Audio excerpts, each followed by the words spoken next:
Nomes taxonômicos já se inspiraram em todo tipo de fonte. Nomes de pessoas, folclore local, adjetivos e lugares, entre outros. Todo organismo que já foi descoberto tem, ou eventualmente terá, um nome taxonômico, desde o menor ostracode até a maior baleia colossal, e tudo o que existe entre eles. Os nomes dos dinossauros, em particular, são conhecidos por causar admiração e inspiração em quem os ouve, com alguns nomes soando involuntariamente dinâmicos, simplesmente porque pertenciam a alguns dos maiores predadores que já existiram. Alguns nomes, porém, para o bem ou para o mal, se inspiraram em uma fonte muito mais moderna: a cultura pop. Em 2020, um abelissaurídeo foi descrito do Cretáceo Superior do Brasil, cujo gênero, curiosamente, foi chamado de Thanos.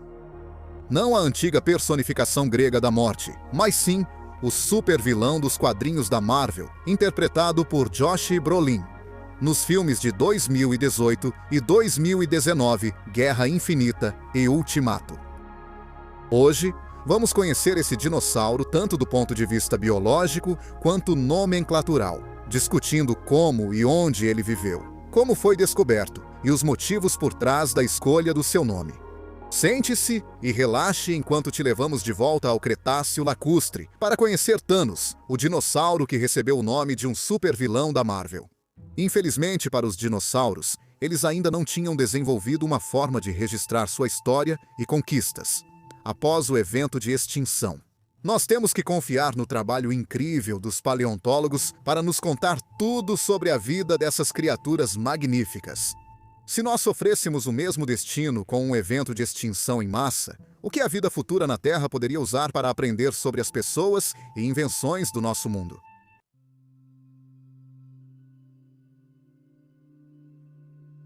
Thanos simonatoi foi um dinossauro abelissaurídeo brachiosaurano, membro de um grupo de terópodes que teve sucesso em todo o supercontinente Gondwana durante o final do Cretáceo. Ele viveu no que hoje é o Brasil durante o estágio santoniano do Cretáceo, entre 86 e 83 milhões de anos atrás. Para um abelissaurídeo, em relação relativamente próxima a dinossauros como Carnotauro e Rogasauro, Thanos era, apesar do nome, relativamente pequeno. O dinossauro foi estimado em ter entre 5,5 a 6,5 metros de comprimento quando adulto e 1,5 metro de altura, um pouco mais baixo que um ser humano adulto médio. Thanos é conhecido apenas por restos muito escassos, mas os restos que temos nos dizem muito sobre como esse dinossauro pode ter sido em vida.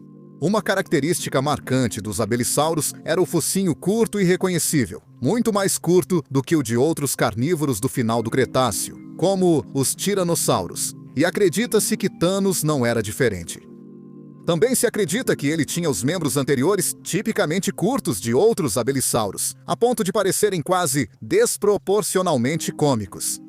O dinossauro mantinha-se na posição horizontal, enquanto caminhava sobre pernas relativamente longas e finas, com a longa cauda esticada atrás dele. Dentes afiados, como punhais, nas mandíbulas curtas eram as principais armas do animal ao atacar presas, provavelmente herbívoros de pequeno a médio porte. Pode ser uma surpresa que esse terópode de tamanho médio seja o dinossauro escolhido para carregar o nome de um dos personagens mais poderosos da história da cultura popular. Mas, como veremos mais adiante no vídeo, o mundo da nomenclatura taxonômica é um lugar estranho e pouco convencional.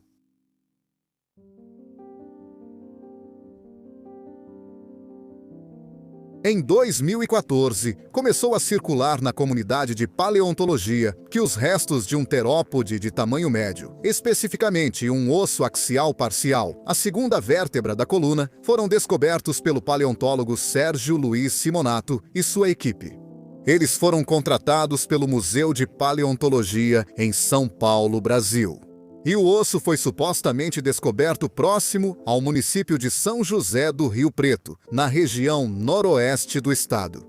O osso foi extraído das rochas e enviado de volta ao museu para estudos adicionais, onde permaneceria por vários anos até que mais restos pudessem ser encontrados.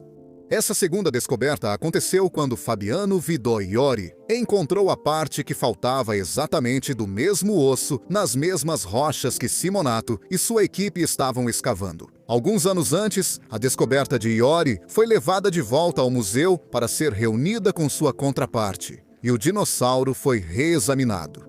Os resultados do estudo concluíram que este era realmente um novo gênero de Abelissaurídeo. E o nome foi atribuído em 2018, antes de sua publicação na revista Historical Biology, em 2020.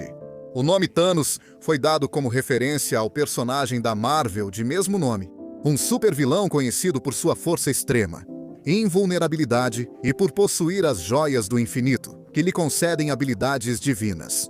O nome específico foi escolhido para homenagear Sérgio Luiz Simonato, que descobriu a primeira metade do osso do eixo em 2014. O nome do gênero gerou controvérsia na comunidade paleontológica, com alguns considerando o nome pouco criativo ou superficial por nomear um organismo antigo em homenagem a um personagem de quadrinhos. Mais controvérsias surgiram pelo fato de o dinossauro ter sido nomeado e descrito com base em um único osso. Quando alguns dinossauros não são descritos, mesmo depois que espécimes muito mais completos são encontrados, nomear dinossauros com base em um único osso é arriscado, pois pode virar um táxon inválido se surgir qualquer evidência que o desacredite. O fato de que o nome era para muitos exageradamente dramático só piorou a situação. Até o momento, nenhum outro fóssil pertencente a Thanos simonatoi foi encontrado nas rochas da formação São José do Rio Petro. Talvez, com o tempo, isso mude e possamos revelar mais sobre esse animal há muito perdido.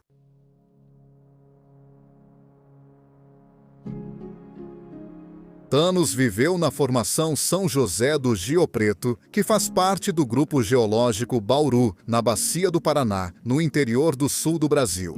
A formação fica ao lado de outras como Adamantina, Marília, Serra da Galga e Uberaba, que juntas são conhecidas por abrigar uma grande quantidade de fósseis, muitos dos quais incluem restos de dinossauros.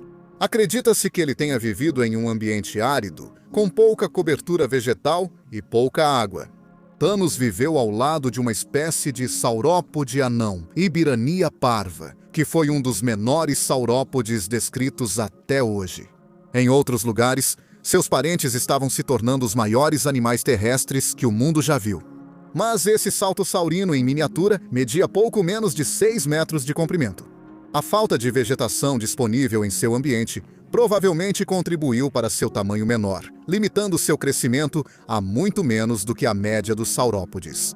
É possível que Ebirdânia tenha sido uma fonte de alimento importante para Thanos devido ao seu tamanho, já que o conteúdo fóssil encontrado de cada dinossauro é limitado. No entanto, é impossível determinar o quão verdadeira essa hipótese pode ser neste momento.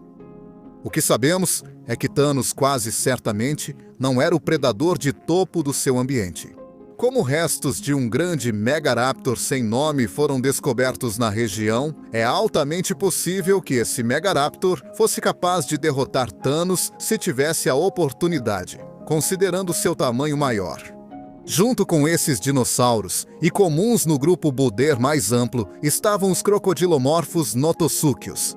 Um espécime sem nome foi desenterrado da formação São José do Rio Preto, mostrando um animal que teria se parecido com um crocodiliano de pernas longas em vida.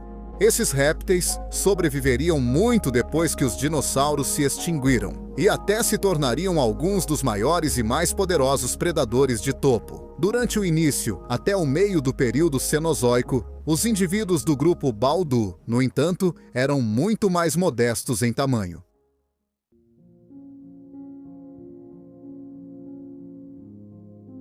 Embora o nome Thanos possa parecer uma escolha bizarra, você pode se surpreender ao ouvir sobre alguns dos nomes científicos dados a outros animais, tanto extintos quanto existentes.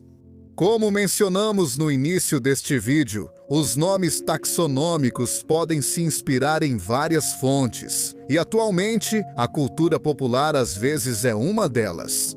Esse não é exatamente um tema novo. E o próprio Linneu, o pai da nomenclatura binomial, ou seja, da nomeação dos organismos, se inspirava em obras de ficção. Muito antes do universo cinematográfico da Marvel ser apresentado, em 1758, Linneu nomeou 2 animais com base em obras da mitologia grega, especificamente o Grossaurus Antígona e o sagui de cabeça algodão Saginus oedipus, sendo que este último nome foi dado sem muita justificativa. O Grou recebeu o nome de Antígona de Troia, que, segundo relatos, teria se metamorfoseado em uma ave semelhante. Vários animais foram nomeados em homenagem às obras do famoso dramaturgo William Shakespeare, incluindo o nome do gênero dos pisco-australianos Pannaotello e o gênero de mosca Sycorax.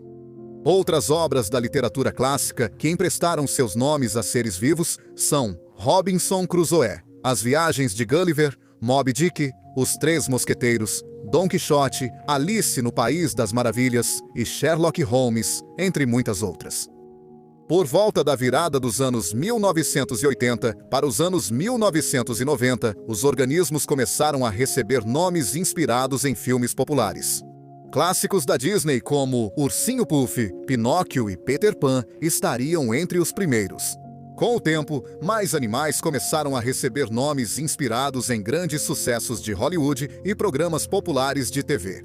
Em 2023, 2 espécies de vermes da areia foram nomeadas em homenagem aos vermes alienígenas gigantes Shai-Hulud, apresentados em Duna e suas adaptações cinematográficas. Em 2014, uma variedade de vespas do gênero também recebeu nomes inspirados. Lílios, nomeadas em homenagem às casas fictícias da obra de George R.R. Martin, As Crônicas de Gelo e Fogo, e sua adaptação televisiva, Game of Thrones. Em outras partes da Árvore da Vida, existem animais nomeados em homenagem a Harry Potter, o Poderoso Chefão, Avatar, King Kong e Meu Vizinho Totoro. Existe até uma espécie de ácaro nomeada em homenagem ao Shrek, goste você ou não. Nomes taxonômicos inspirados na cultura popular existem há décadas, e é bem provável que estejam aqui para ficar de vez. Thanos é só mais uma gota em um oceano muito maior, com literalmente centenas de organismos que carregam nomes de personagens, títulos, artistas e muito mais.